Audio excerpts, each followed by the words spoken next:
BNP নেতা ইলিয়াস আলীর নিখোঁজ হওয়ার ঘটনায় ব্রিটেনের বিভিন্ন মহল উদ্বেগ প্রকাশ করেছে। তার উদ্ধারের দাবিতে নানা কর্মসূচিও পালন করা হচ্ছে লন্ডনে। আব্দুল আহাদ সোহানকে সঙ্গে নিয়ে MAR মুরাদের রিপোর্ট।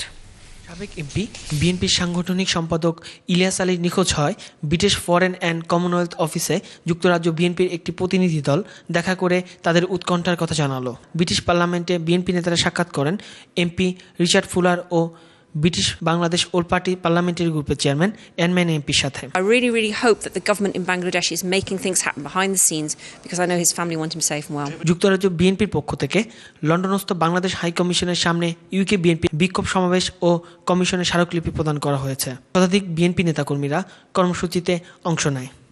আমরা 24 ঘন্টার মধ্যে ইলিয়াস আলীকে আমরা সুস্থ অবস্থায় ফিরে দিতে চাই, অন্যথায় কঠোর কর্মসূচি আগামী সপ্তাহ থেকে আমরা নিতে বাধ্য হব।